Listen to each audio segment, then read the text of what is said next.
मौके plus education में आपका फिर से स्वागत है। हम पढ़ रहे थे यहाँ पर सैम्पलिंग।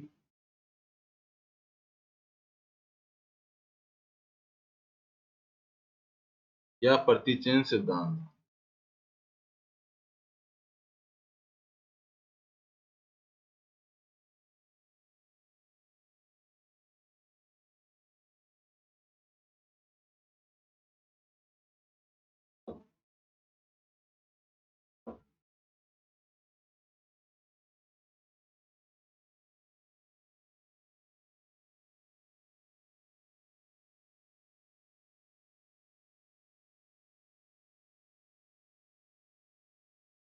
मौके प्लस एजुकेशन में आपका स्वागत है।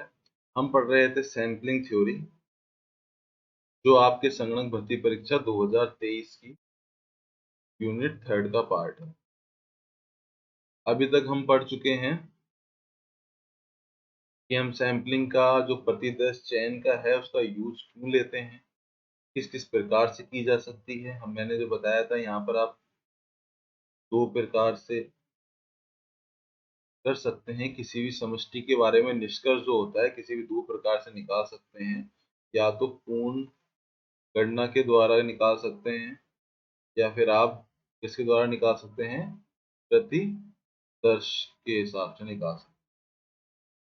पूर्ण गणना करने से क्या क्या नुकसान रहते हैं, क्या क्या फायदे रहते हैं, ये आपको बताया जा चुका है। फिर प्रतिदर्श से क्या फायदे रहते हैं वो भी आपको बता दिया था कि क्या फायदे। प्रतिदर्श प्राप्त करने की हम एक विधि के बारे में पढ़ चुके थे, जिसे हम कहा था सरल यादृच्छिक प्रतिचयन।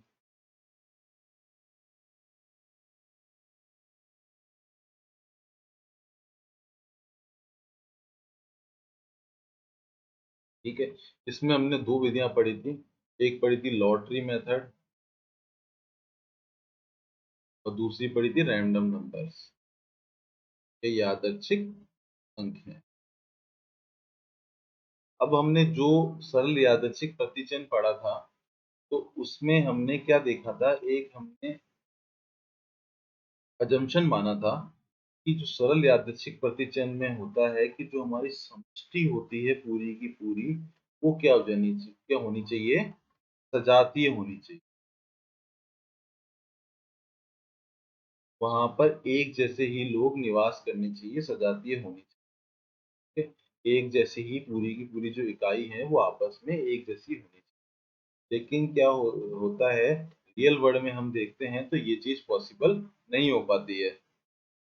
तो उसके लिए क्या यूज में ली जाती है, ये कमी को दूर करने के लिए प्रयोग में लेते हैं स्तरित प्रतिचयन या स्ट्रेटिफाइड सैंपलिंग। अब स्ट्रेटिफाइड सैंपलिंग मेनली हम इसको जब दो भागों में बांटते हैं, तो यहाँ से एक वर्ड निकल के आता है स्ट्रेटा,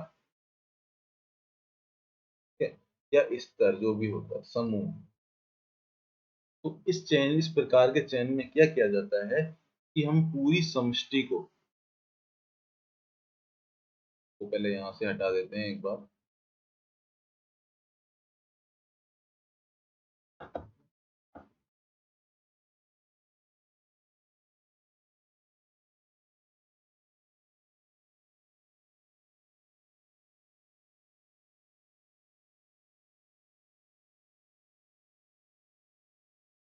पूरी के समष्टि को, ये मान लीजिए कि हमारे पास पूरी एक समष्टि है।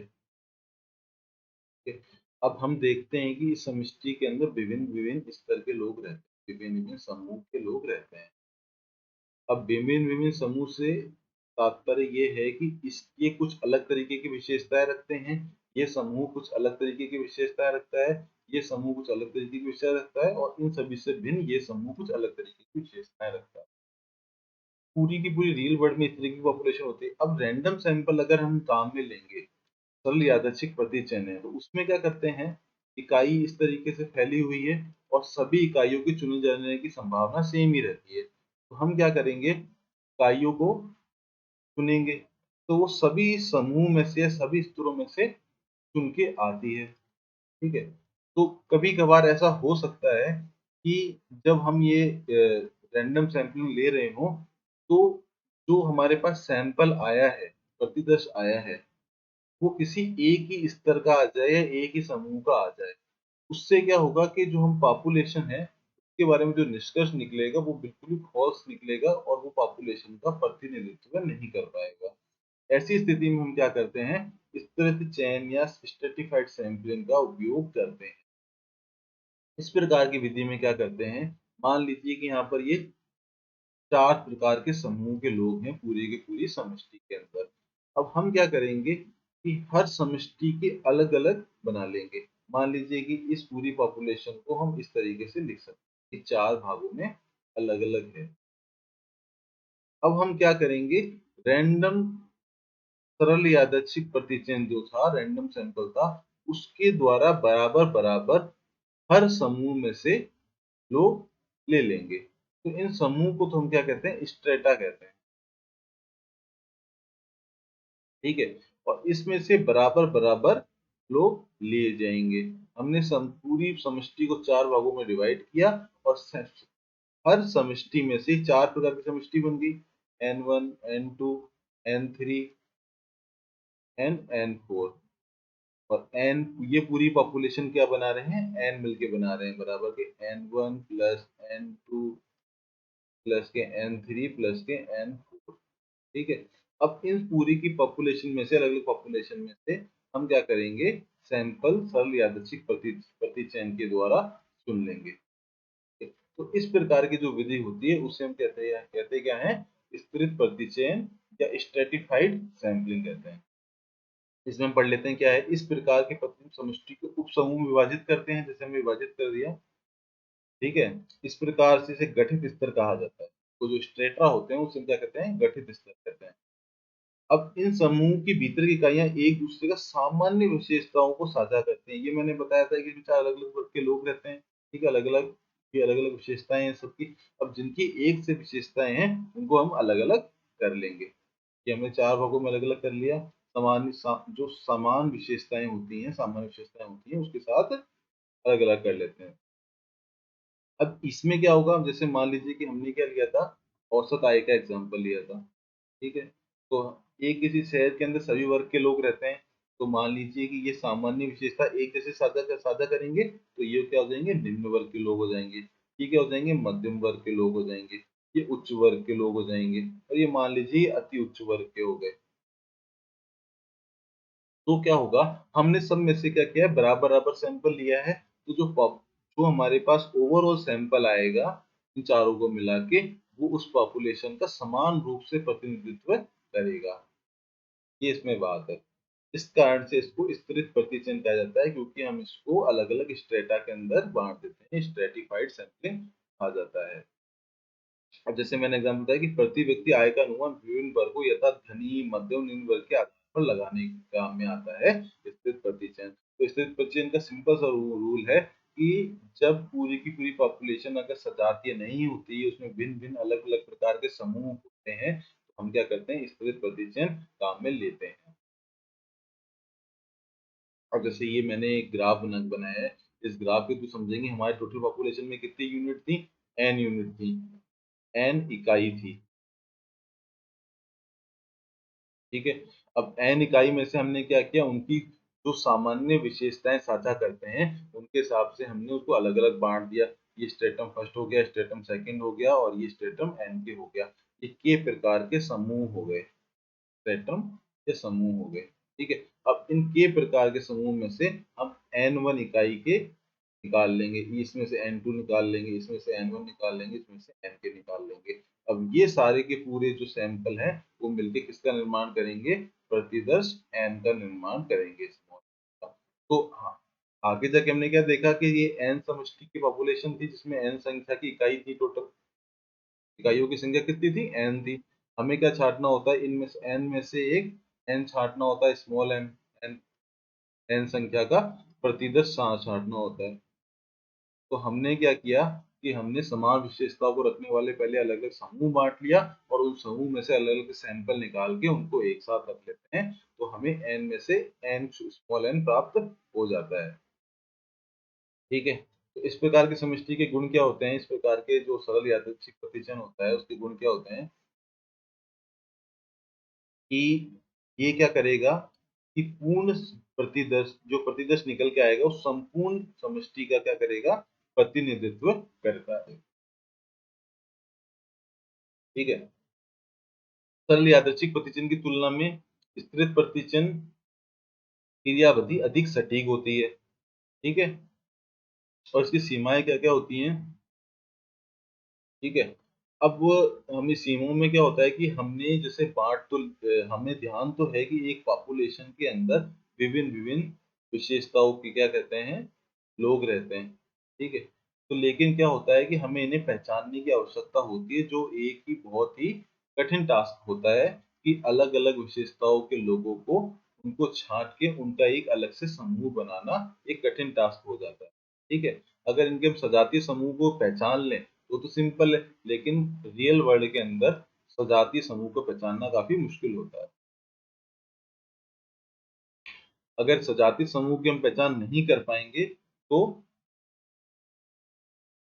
प्रतिदर्श समष्टि का प्रतिनिधित्व नहीं कर पाएगा। ठीक है। हमें प्रत्येक स्तर के लिए अलग से समष्टि संबंधी इकाइयों की सूची बनाने की आवश्यकता होती है, इससे अधिक खर्चीली सिद्ध होती है। अब क्या कर रहे थे, सरल यादृच्छिक प्रतिचयन में क्या करते थे कि जो हम सैंपलिंग फ्रेम बनाते थे, जो एक सूची बनाते थे, तो उसमें पूरी पॉपुलेशन की एक ही सूची बना लेते थे। ठीक है। लेकिन इसी के विपरीत हमें इसमें स्ट्रेटिफाइड सैंपलिंग में क्या करना पड़ रहा है, विपरीत प्रतिचयन में क्या करना पड़ रहा है कि हमने अलग अलग जो विशेष गुण रखते हैं, समान गुण रखते हैं, उनके अलग अलग हमें पॉपुलेशन के बराबर को बांटना पड़ेगा। उसके बाद उसको क्या करना पड़ेगा, उनकी अलग अलग सूची बनानी पड़ेगी। ये भी एक विशेषता जो रखते हैं, वो एक अलग प्रकार के हमें उन्हें बनाना पड़ेगा। ठीक है। एक दूसरा हमें अलग बनाना पड़ेगा। इसी प्रकार जितनी प्रकार के गुण वो पॉपुलेशन रखती है, उस अलग अलग प्रकार की उनकी सूची हमें बनानी पड़ेगी। तो इस कारण से क्या हो जाती है, ये काफी खर्चीली हो जाती है। अब हम थर्ड विधि को देखते हैं, जो दूसरे प्रकार का प्रतिचयन है। हमने स्तृत प्रतिचयन पढ़ लिया है। अब जो प्रतिचयन आता है वो है क्रमबद्ध प्रतिचयन या सिस्टमेटिक प्रतिचयन। अब जैसा कि इसके नाम में लिखा है क्रमबद्ध प्रतिचयन, मतलब हमने किसी न किसी क्रमबद्ध के अनुसार चलना है, किसी न किसी सिस्टम के अनुसार हमें कार्य करना है आगे। तो इस सिस्टम क्या कहलाता है, तो हम इसे समझने के लिए मान लीजिए कि हमारे एक समष्टि की साइज है, एन है समष्टि। ठीक है। एन मान लीजिए कि जैसे हमने शुरू में एक एग्जांपल लिया था, जो उदाहरण लिया था, उसमें एक कक्षा में हमने 60 बच्चे माने थे। ठीक है। अब हमें इस समष्टि में से, ठीक है, एक प्रतिदर्श का चयन करना है जिसकी संख्या कितनी है, 10 है।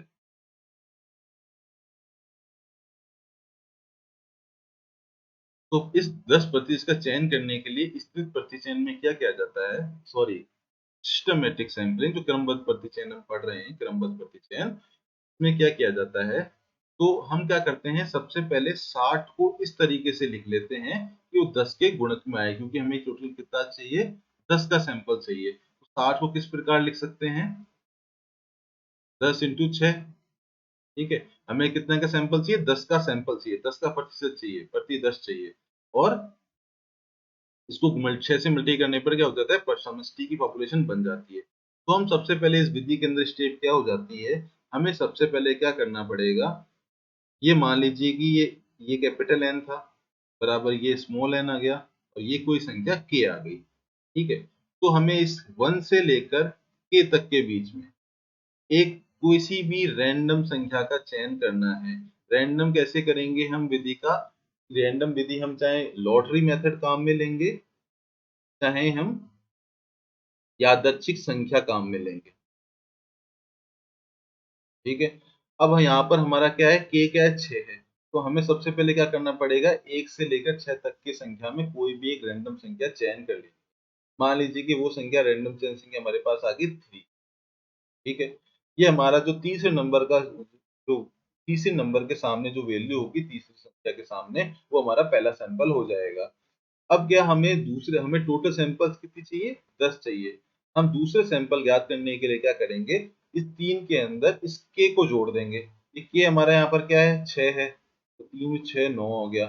तो अब क्या हो गया, दूसरा सैंपल क्या आ गया हमारा, 90 नंबर का हो गया।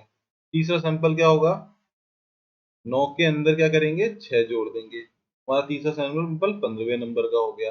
इसी प्रकार चौथा सैंपल कौन सा हो जाएगा, 15 + 6 21वां। ऐसे ही हम आगे बढ़ते रहेंगे और हमें क्या होगा, 10 सैंपल की संख्या 10 प्रति 10 प्राप्त हो जाएंगे। तो इस प्रकार हम क्रमबद्ध चलते हुए समान अंतर इसमें रहता है। तो इस कारण से इसे क्या कहते हैं, क्रमबद्ध प्रतिचयन कहते हैं। आ गया होगा आपको समझ में। अब हम थ्योरी में पढ़ लेते हैं। तो क्या होता है कि आबादी में एक नियमित अंतराल है जिस पर तत्वों को चुना जाता है, एक नियमित अंतराल पर। और वो अंतराल की गणना कैसे करते हैं, जितने हमें सैंपल की संख्या चाहिए होगी। जैसे मान लीजिए कि हमें अब 60 में से 5 ही सैंपल चाहिए होते हैं अगर, ठीक है, तो 60 को कैसे लिखा जा सकता है, 12 × 5। ठीक है, हमें 5 सैंपल चाहिए ओनली, तो हमारा ये n इजिकल टू 5 हो गया, तो k इजिकल टू क्या हो गया, 12। तो हमें क्या करना पड़ेगा, अब 1 से लेकर 12 तक की कोई रैंडम संख्या बीच की चयन करनी पड़ेगी और उसमें हम 12 जोड़ते जाएंगे। ठीक है, इस प्रकार अनुक्रमित किया जाता है, इस कारण से क्रमबद्ध चयन किया जाता है। अब वही इसको जनरल वे में कैसे लिख सकते हैं कि माना किसी क्रम में 1 से लेकर पूरी समष्टि को 1 से लेकर n तक नामांकित हमने कर दिया है। अब 1 से लेकर n तक नामांकित करने के बाद में हमें n साइज का चाहिए, प्रतिदश चाहिए। तो हम क्या करेंगे, इस n को कैसे लिख सकते हैं, n इजिकल टू n के लिख सकते हैं। ये लिख लीजिए आप यहाँ पर। तो क्या होगा, 1 से लेकर k तक के बीच में कोई यादृच्छिक संख्या का चयन करना है। मान लीजिए कि वो संख्या क्या आई, आई।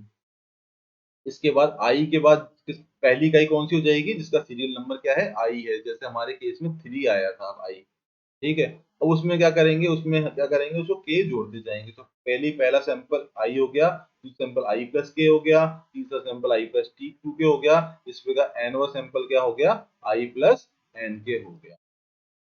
इस प्रकार के जो सैंपलिंग काम में लेते हैं, प्रतिचयन काम में लेते हैं, उसे क्या कहते हैं, क्रमबद्ध प्रतिचयन काम में लेते हैं। अब इसमें क्या होता है, सिर्फ पहली इकाई को क्या करते हैं हम यादृच्छिक रूप से चुनते हैं और बाकी इकाइयां अपने आप चुन ली जाती हैं। ठीक है, समझ में आ गया सिस्टमेटिक सैंपलिंग आखिर किस तरीके से फाइंड आउट करते हैं।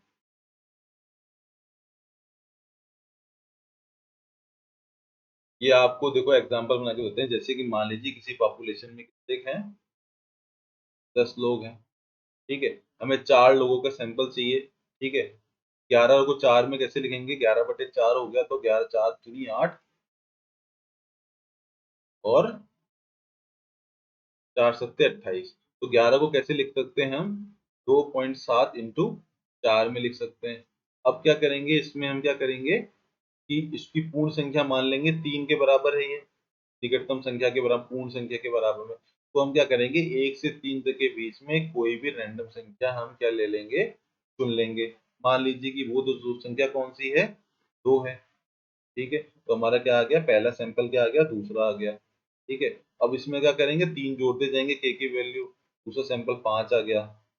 ठीक है, फिर 8वें नंबर का व्यक्ति आ गया, फिर 11वें नंबर का व्यक्ति आ गया। एवरी थर्ड पर्सन को हमने क्या कर दिया, सिलेक्ट कर दिया। तो इस प्रकार की जो सैंपलिंग होती है वो कौन सी होती है, क्रमबद्ध प्रतिचयन। अब इसमें क्या होता है कि हम पहला सैंपल चुन लेते हैं, उसके बाद क्या आता है कि सारे के सारे प्रतिशत इकाई जो होते हैं वो ऑटोमेटिकली अपने आप ही चुन जाते हैं। इस कारण की इसमें की प्रक्रिया में क्या होता है, कम समय लगता है और मेहनत भी क्या करनी पड़ती है, कम करनी पड़ती है। दूसरा इसका गुण क्या हो जाता है, दूसरा इसका गुण क्या हो जाता है कि कोई अगर इस समष्टि की इकाइयों की कोई अनौपचारिक सूची उपलब्ध ना हो, तब भी क्या कहते हैं, इसका प्रयोग किया जा सकता है। यदि हमें पूरी की पूरी इकाइयों की संख्या सूची ना उपलब्ध हो तो भी उपयोग किया जा सकता है। क्योंकि हम क्या कर रहे हैं, इसके अंदर हर केवा बंदा चयन कर रहे हैं, केवी इकाई का चयन कर रहे हैं। इस कारण से अगर हमें पूरी औपचारिक सूची उपलब्ध ना हो तो भी हम क्रमबद्ध प्रतिचयन का उपयोग कर सकते हैं। ठीक है, अब इसकी सीमाएं क्या हैं कि समष्टि की प्रत्येक इकाई चुने जाने की एक जैसी संभावना नहीं होती है। इसके बजाय प्रतिदश में समष्टि की इकाइयों की का चयन पहली चुनिंदा इकाई पर निर्भर करता है और प्रतिदश की पहली इकाई का चयन किस प्रकार करते हैं, बाद की इकाइयों का निर्धारण स्वयं हो जाता है। ये हम पढ़ चुके कि हम सिर्फ रैंडमली जो चयन होता है वो सिर्फ पहली इकाई का ही होता है और उसके बाद क्या होता है, बाकी इकाइयां अपने आप चयन हो जाती है। ठीक है,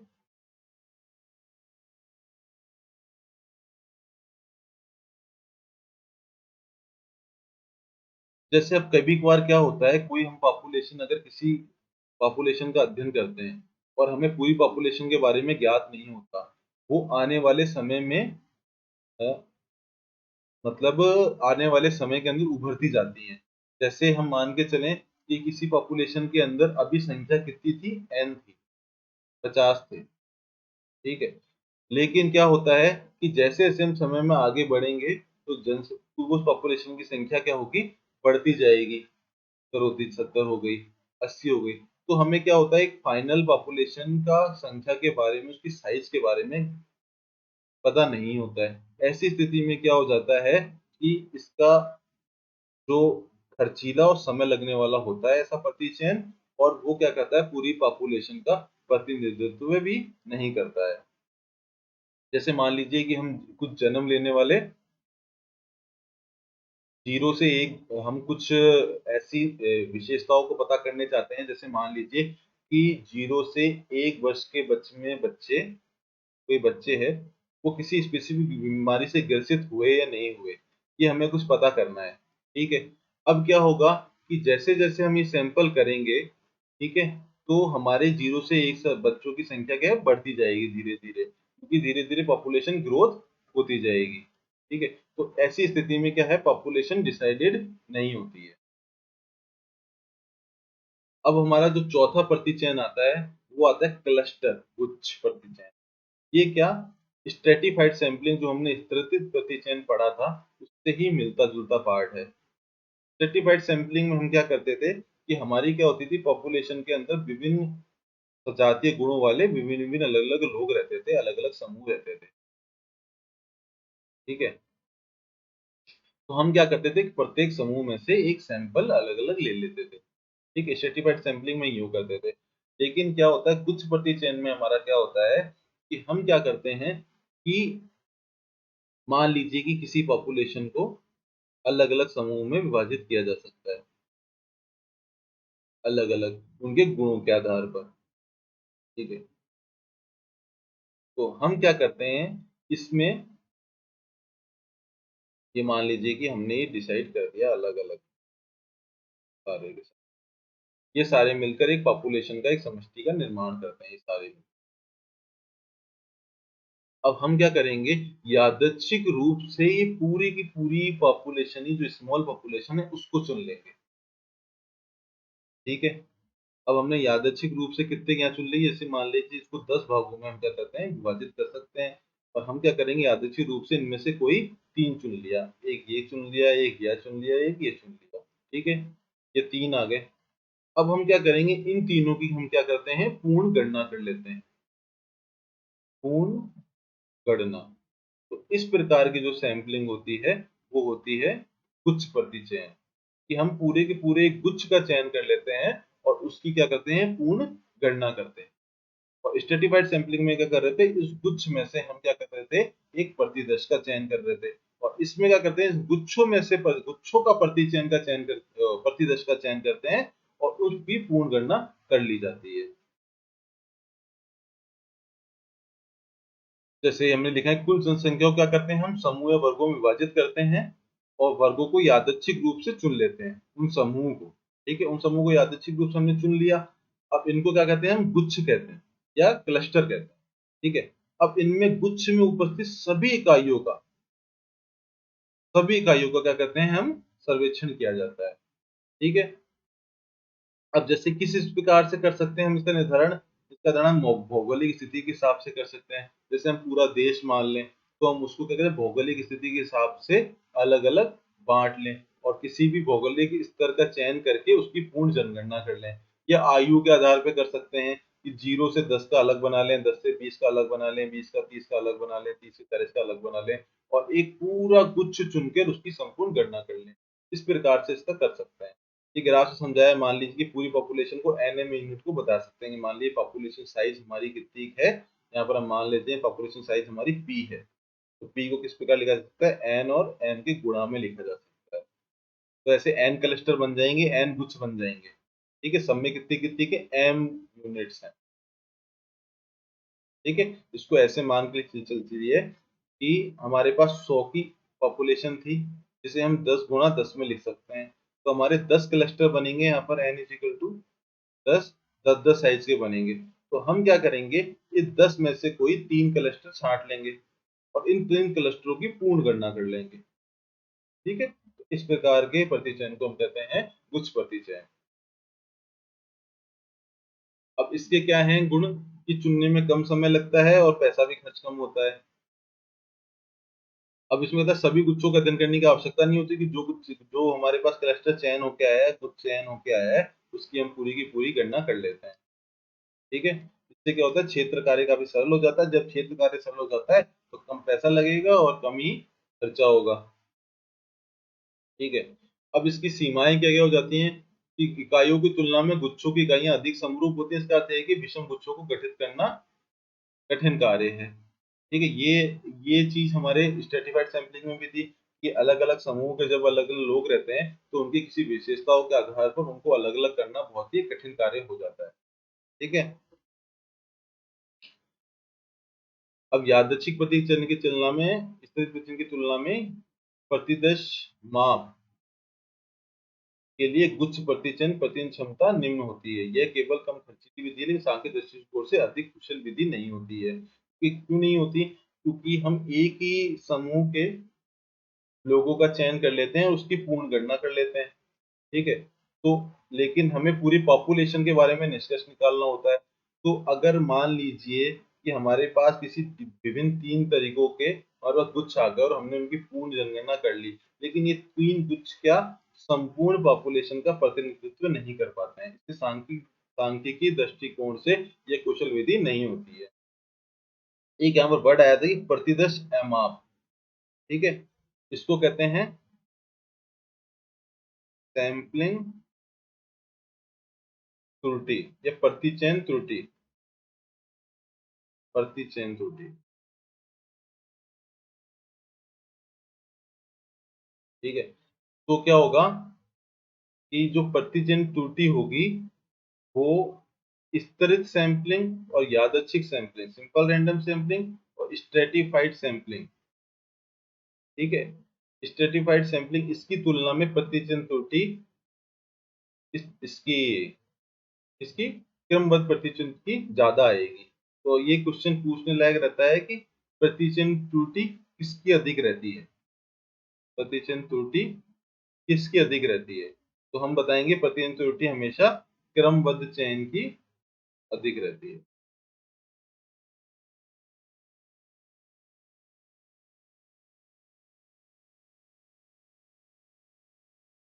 अब हम पढ़ेंगे गैर यादृच्छिक प्रतिचयन। गैर यादृच्छिक प्रतिचयन या नॉन रैंडम या नॉन प्रोबेबिलिटी सैंपलिंग। अभी तक हमने जो विधियां पढ़ी थी सारी की सारी वो रैंडम सैंपलिंग की या प्रोबेबिलिटी सैंपलिंग की पढ़ी थी। यादृच्छिक प्रतिचयन की विधियां पढ़ी थी, कौन कौन सी विधियां पढ़ी थी हमने, एसआरएस सिंपल रैंडम सैंपलिंग, सरल यादृच्छिक प्रतिचयन, स्तरित यादृच्छिक प्रतिचयन या स्ट्रेटिफाइड, क्रमबद्ध या सिस्टमैटिक, और चौथी हमने पढ़ी थी वो कुछ प्रतिचयन या क्लस्टर। ठीक है, हमने ये 4 विधियां पढ़ी और इन चारों में किस प्रकार से हम किसी भी सैंपल का चयन करते हैं उसके बारे में पढ़ा था। अब कुछ ऐसी विधियां होती हैं, अब इन चारों विधि में क्या था, हमने कहीं ना कहीं प्रोबेबिलिटी का काम में लिया था। एसआरएस में हमने शुरू में ले लिया था, स्तरित में भी हमने ले लिया था, क्रमबद्ध में भी हमने शुरू की 1 से लेकर के तक में कोई ना कोई यादृच्छिक चयन द्वारा संख्या चुनी थी। और गुच्छ प्रतिचयन में गुच्छों का चयन क्या कहते हैं, यादृच्छिक प्रतिचयन से किया था। तो लेकिन कई कई ऐसी जरूरत पड़ती है हमें कि हमें प्रोबेबिलिटी की आवश्यकता नहीं होती है, वहां हम क्या यूज में लेते हैं, नॉन प्रोबेबिलिटी सैंपलिंग। ठीक है, गैर यादृच्छिक प्रतिचयन, कि इसमें ये एक ऐसी चयन तकनीक है जिसमें यादृच्छिकरण पर निर्भर नहीं करता है। ठीक है, ये प्रतिदर्श तत्वों के चुनने के लिए एक शोधकर्ता की क्षमता पर निर्भर करता है, शोधकर्ता की सोच पर निर्भर करता है, शोधकर्ता के उद्देश्य पर निर्भर करता है। ठीक है, कि जरूरी नहीं है कि वो प्रोबेबिलिटी काम में ले। ठीक है, इसके कुछ क्या होते हैं, नुकसान होते हैं, क्योंकि ये जनसंख्या की इकाइयों का, जो पॉपुलेशन की इकाइयों का होता है, वो समान प्रतिनिधित्व नहीं करता है, समष्टि का समान प्रतिनिधित्व नहीं करता है। क्योंकि ये क्या जो इस प्रकार के चयन होते हैं वो अनुसंधानकर्ता जो होता है उसके स्व विवेक पर आधारित होते हैं, उसकी सहूलियत पे आधारित होते हैं। ठीक है, इसे गैर यादृच्छिक प्रतिदेश के रूप में भी जाना जाता है। तो इसमें तीन प्रकार के प्रतिचयन आएंगे, स्व विवेक या स्वदेश्य, जिसे हम कहते हैं जजमेंटल। ठीक है, दूसरा आएगा कोटा सैंपलिंग।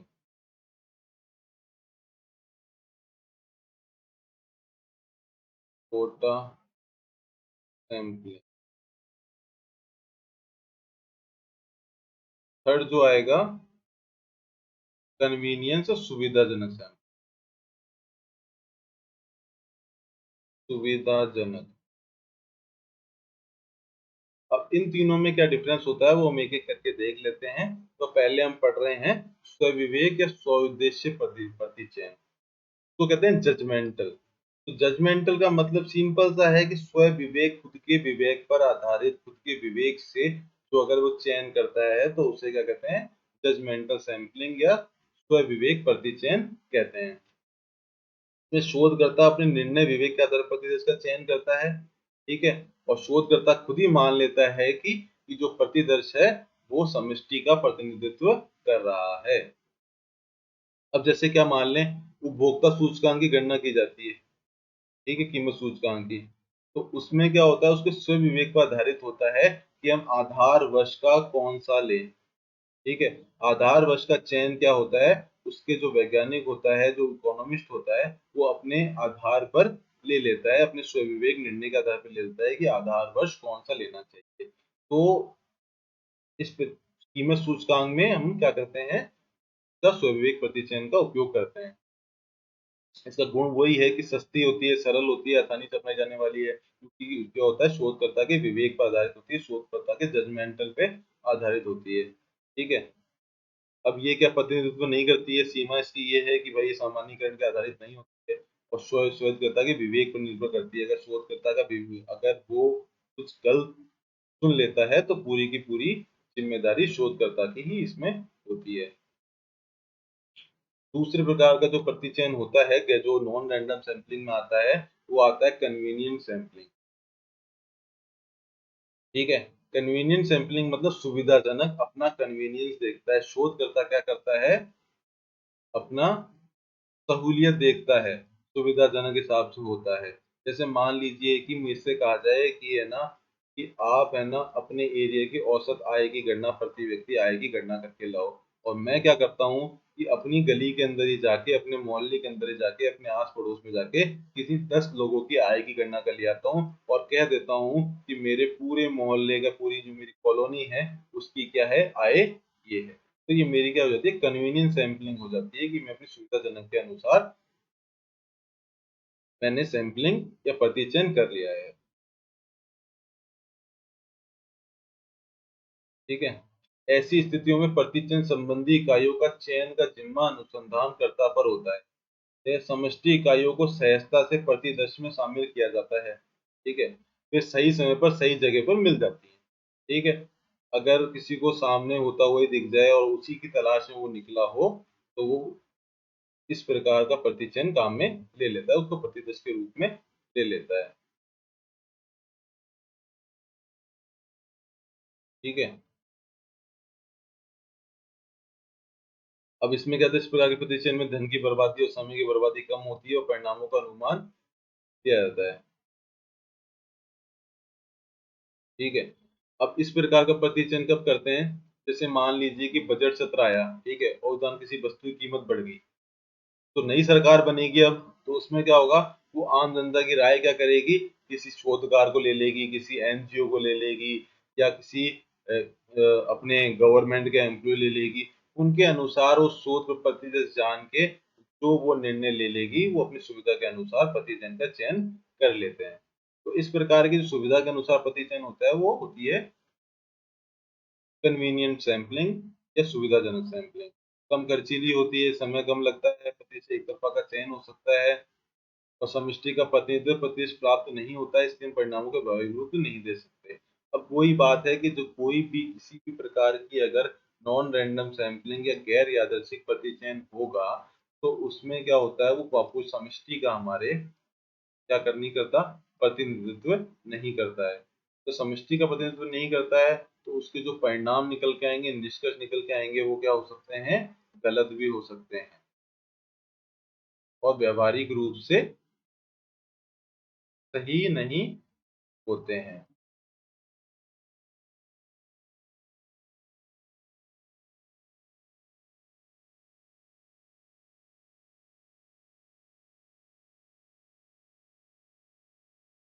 तो गैर प्रतिचयन में थर्ड प्रकार की सैंपलिंग आती है, वो होती है कोटा सैंपलिंग। कोटा सैंपलिंग में क्या होता है कि हम पर्टिकुलर उसकी सजातीय गुण के आधार पर समूह के होते हैं, उनको एक कोटा निर्धारित कर देते हैं, उनका एक परसेंटेज दे देते हैं कि आप में से इतने प्रतिदर्श या सैंपल लिए जाएंगे, इतनी इकाइयों का चयन किया जाएगा। तो किसी भी गुण के आधार पर उनका कोटा निर्धारित कर देने का क्या होता है, कोटा सैंपलिंग होता है या मात्रात्मक प्रतिचयन होता है। इसमें क्या करते हैं, समष्टि को लिंग के आधार पर, आयु के आधार पर, शिक्षा के आधार पर, धर्म के आधार पर, आय समूह के आधार पर, कुछ भी कोई ना कोई विशेषता के आधार पर समूह में बांट दिए जाते हैं और प्रत्येक कोटा निर्धारित कर दिया जाता है कि तेरा कोटा इतना, तेरा कोटा इतना, तेरा कोटा इतना। ठीक है। कोटा समानुपातिक भी हो सकता है जैसे माना, या गैर समानुपातिक भी हो सकता है, कि जरूरी नहीं है कि सबको समान कोटा ही निर्धारित हो।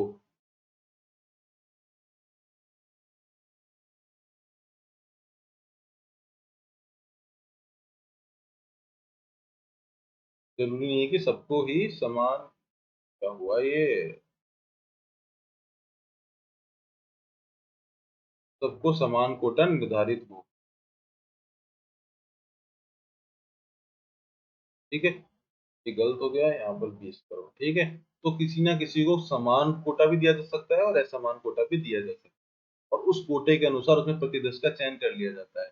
जैसे माने कि हमें क्या चाहिए, 20 का सैंपल चाहिए, तो हम इसके अनुसार असमान कोटे के अनुसार देखेंगे, तो 20 में से इस पॉपुलेशन में से कितना ले लेंगे, 10 सैंपल ले लेंगे, इसमें से 2 ले लेंगे, इसमें से 4 ले लेंगे, इसमें से 4 ले लेंगे, तो इस प्रकार से हमें 20 का सैंपल प्राप्त हो जाएगा। तो इस किसी ना हर पॉपुलेशन को किसी ना किसी उसकी विशेषता के आधार पर, गुण के आधार पर यदि कोटा निर्धारित कर दिया जाता है, तो उसे क्या कहते हैं, कोटा सैंपलिंग कहते हैं। तो को सम्मानित रूप से बांटा जाता है। प्रतिदर्शन का चयन एक तरफा हो सकता है इसमें, क्योंकि अगर किसी भी हम पॉपुलेशन को अगर क्या करेंगे, अगर कोटा ज्यादा दे दिया, तो उसका चयन क्या एक तरफा हो जाएगा और वो क्या करेगा, पॉपुलेशन का प्रतिनिधित्व नहीं करेगा, व्यवहारिक रूप से वो सही परिणाम नहीं देगा।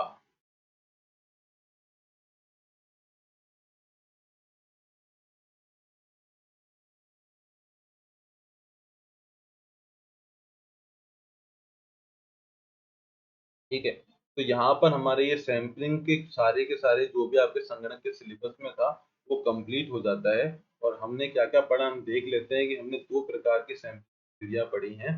एक तो होती है रैंडम सैंपलिंग, जिसे हम ठीक है, सरल यादृच्छिक प्रतिचयन, और दूसरी होती है नॉन रैंडम सैंपलिंग।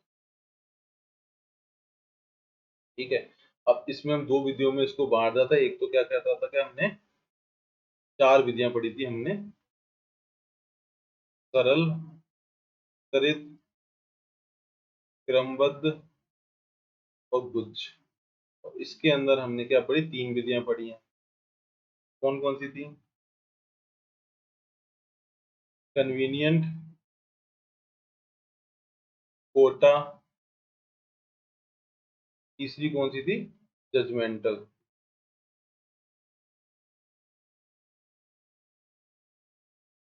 अब इसमें किस प्रकार से एक सैंपल का चयन करते हैं पढ़ ही चुके हैं।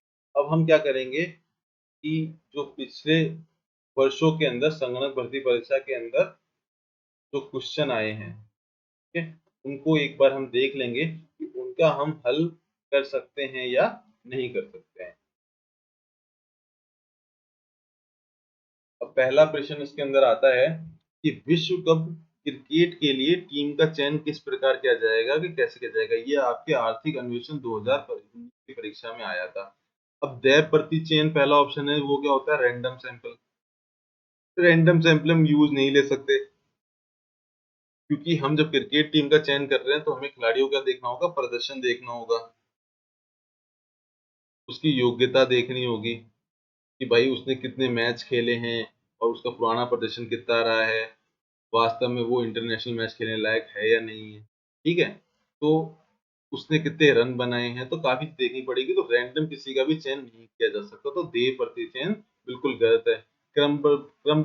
क्रमबद्ध प्रति चयन भी नहीं कर सकते हैं हम। क्यों नहीं कर सकते, क्योंकि हम एक खिलाड़ी रैंडम चुन के हर तीसरा या दूसरा खिलाड़ी नहीं चुन सकते हैं।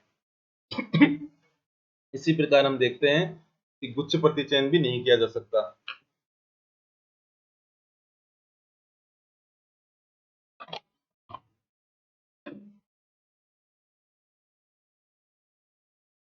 ठीक है, कुछ प्रति चयन जैसे हम खूब सारे हमारे एसोसिएशन है, क्रिकेट एसोसिएशन, तो हम क्या करेंगे, क्रिकेट एसोसिएशन चुन के उनके सभी खिलाड़ियों को नहीं ले सकते, क्योंकि एक लिमिटेड खिलाड़ियों को इसमें लेना होता है। तो इसमें क्या काम आएगा, 100 उद्देश्य प्रति चयन काम में आएगा। 100 उद्देश्य कौन सा था, जजमेंटल। ठीक है, अपने स्व विवेक के आधार पर जो चयन करता होगा वो खिलाड़ियों को चुनेगा, इसलिए कौन सा प्रति चयन इसमें काम में आता है, जजमेंटल।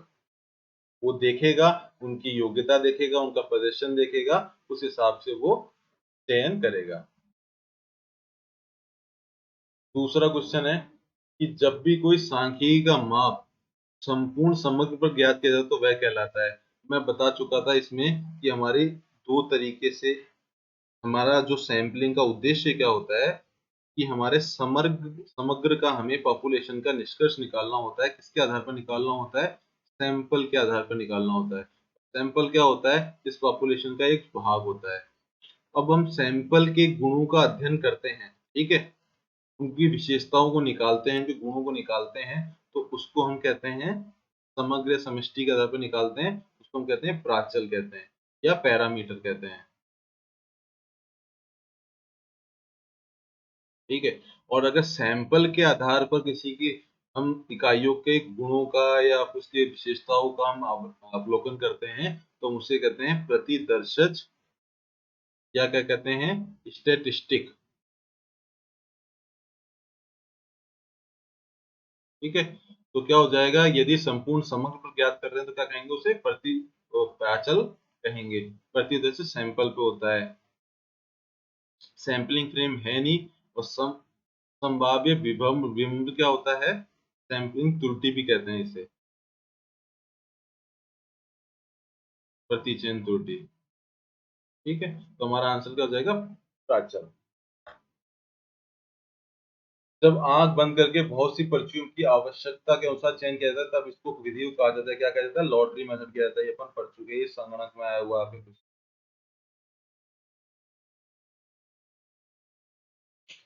क्रमबद्ध प्रतिचयन के आकलन के अच्छे परिणाम नहीं देगा। ठीक है, क्रमबद्ध मतलब क्या हो जाएगा, सिस्टमेटिक सैंपलिंग कब अच्छे परिणाम नहीं देगा। ठीक है,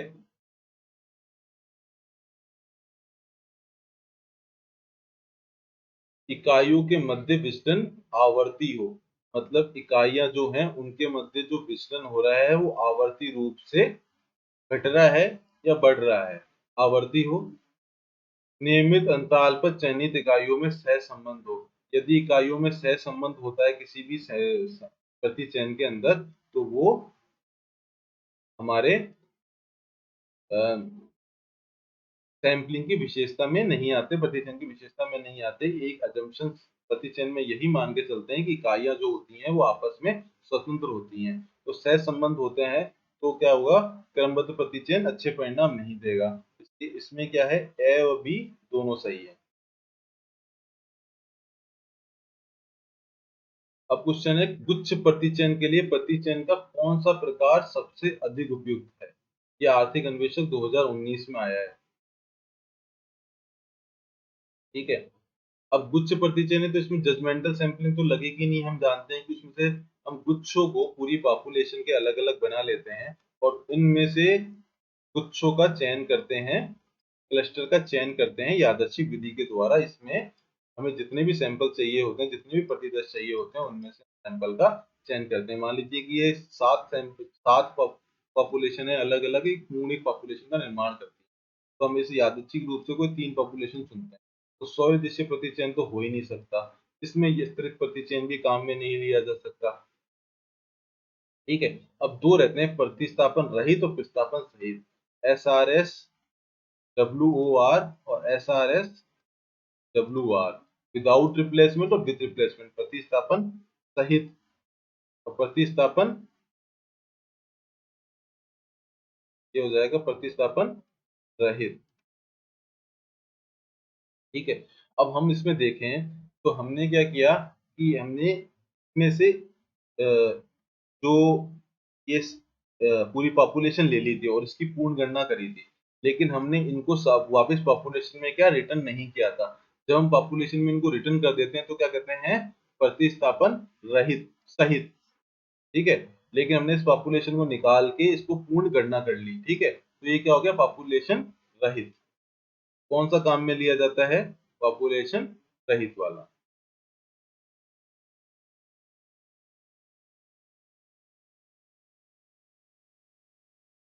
इसी प्रकार ये आपकी जो संगणक भर्ती परीक्षा है